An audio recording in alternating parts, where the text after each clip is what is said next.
안녕하십니까. 확률낚시, 일일지낚시의 모든 것, 오늘도 재미있는 낚시 이야기 이어가 보도록 하겠습니다. 자, 참돔낚시 이야기에 들어가서요, 많은 회차를 여러 가지 이야기를 했었죠. 참돔의 기본 채비 선택법, 그리고 본류대를 공략할 때의 공략 방법, 또 직벽지대에서는 어떻게 공략하는 것이 확률을 높일 수 있느냐는 많은 이야기를 했었습니다. 자, 이번 시간은 참돔낚시에서의 낚시의 밑밥 활용이라는 제목으로 참돔 낚시를 마무리해 보도록 하겠습니다.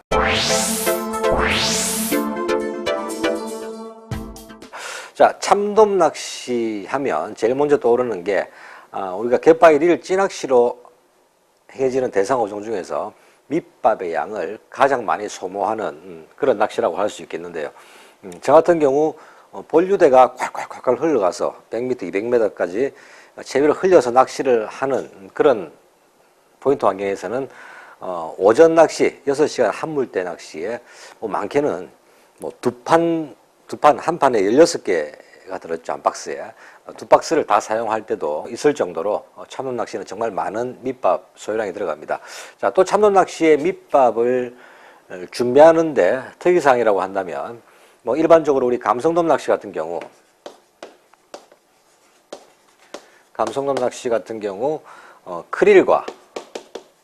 크릴 두세 봉에 집어제가 한 봉 정도 이런 비율로 들어가야 되죠. 뱅에돔 낚시를 가져간다면 아주 또 유동적입니다. 1대1로 들어갈 경우도 있고 때로는 1대1에서 2대1 정도, 또 어떤 분들은 크릴 2개에 집어제를 석잔까지 섞을 수도 있고 본인의 스타일이나 낚시 환경에 따라 또 사용하는 집어제의 종류에 따라 비율이 많이 달라지게 되는데요. 이 참돔 낚시는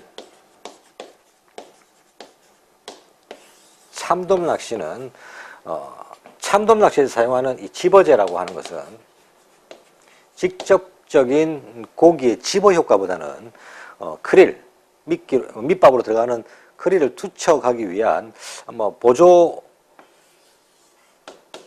정도로 인식하는 게 일반적입니다. 물론 저 역시도 참돔 낚시에서 고기를 집어하기 위한 것은 80% 이상이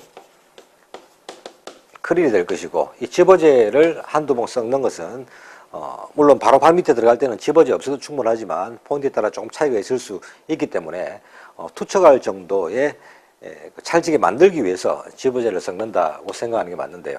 자, 그 이유라고 한다면 크릴보다는 이 집어제가, 일반적인 집어제가 가볍죠. 비중이 가볍습니다. 발 밑에 들어가는 밑밥이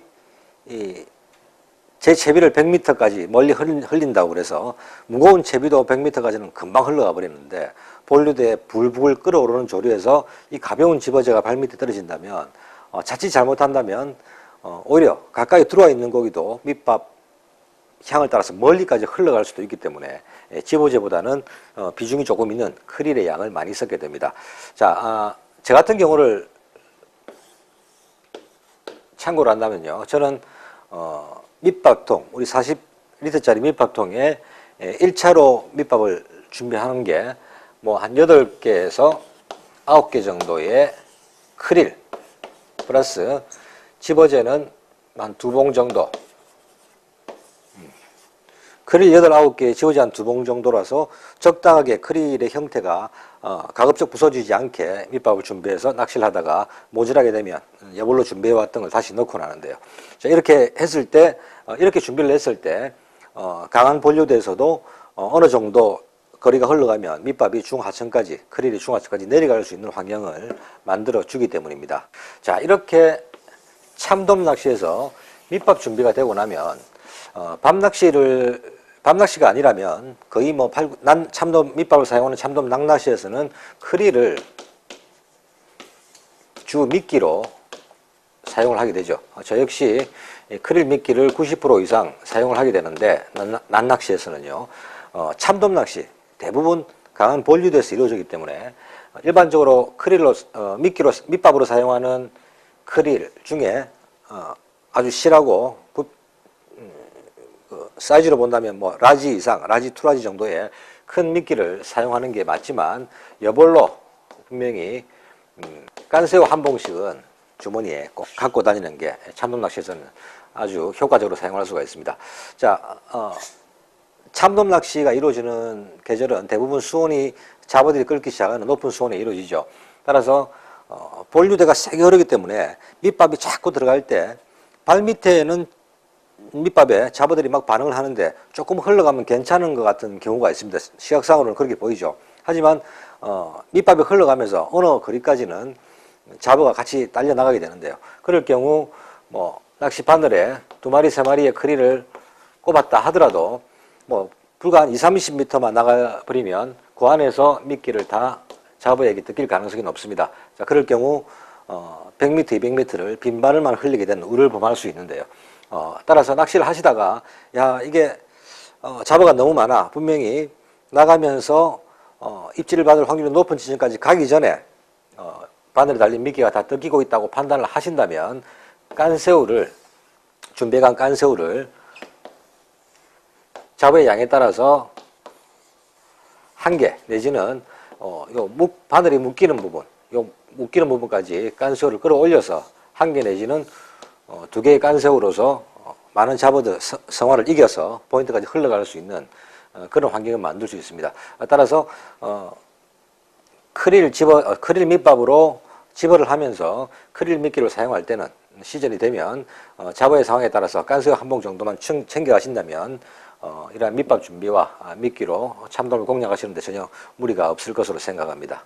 또한 뭐 현장에서 이렇게 깐새우 준비가 안 된 상황이라고 한다면 낚시 바늘에 묶은 부분이고 줄이 연결될 때 크릴을 등격이라 그러죠.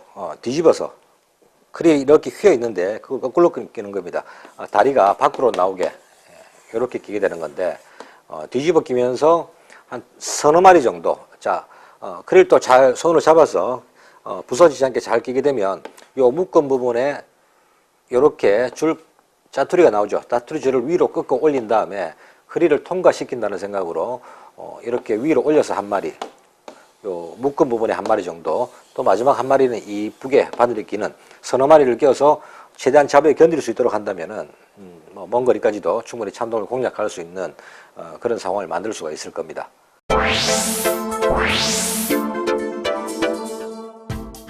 자, 그렇다면 이번에는 이렇게 밑밥과 미끼가 준비된 상황에서 실전 참돔 낚시에서의 밑밥을 투여하는 방법에 대해서 어떻게 확률을 높일 수 있는지 풀어보도록 하겠습니다. 자, 먼저 그림으로 한번 보면요. 여기가 꾸니 선자리, 그리고 조류가 이렇게 부딪혀서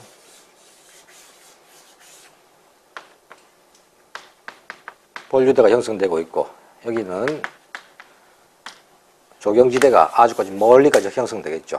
자, 꾸니 선자리에서 일반적인 상황이라면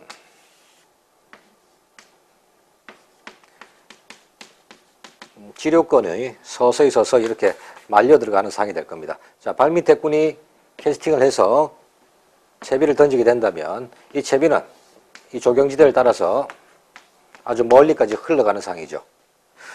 자, 이러한 포인트 환경은 우리 참돔 낚시에서 가장 기준이 되고 기본이 되는 포인트라고 할 수 있습니다. 또 이러한 포인트라야 대물급의 좋은 참돔들이 밑밥을 타고 오르내리면서 확률을 높일 수 있는 포인트 환경이 만들어지게 되는데요.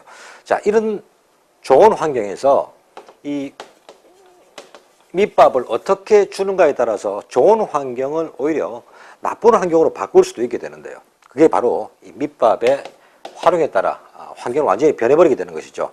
자, 발밑에 던진 채비가 3호찌를 쓰고 있는데도 불구하고 매듭이 닿을 때까지 15m 수심에 매듭이 닿을 때까지는 약 30m는 나가서 매듭이 닿는 정도로 강한 조류를 보이고 있습니다. 자, 이러한 3호의 무거운 채비가 30m는 흘러가야 매듭이 닿을 정도로 강한 조류가 흐르는데 이 본류대에 곧바로 밑밥을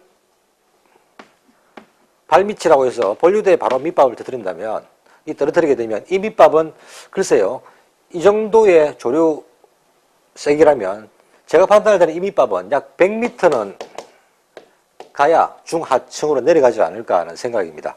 따라서 이 참돔에서의 밑밥 문제는 낚시를 하기 전 조류를 먼저 읽었다면 판단해봐야 될 가장 중요한 문제라고 할 수 있습니다. 참돔 낚시에서는 밑밥을 어떻게 주는가에 따라서 그날의 조과를 완전히 좌우할 수도 있단 말이죠. 자, 그렇다면 이러한 기준과 기본이 되는 참돔 포인트에서 어떻게 밑밥을 주는 것이 확률을 높일 수 있느냐의 문제인데요. 오늘은 정해진 시간이 또 다 된 것 같습니다. 다음 주에 이 그림을 가지고 그대로 이어서 연결을 해 보도록 하겠습니다. 오늘은 여기까지입니다.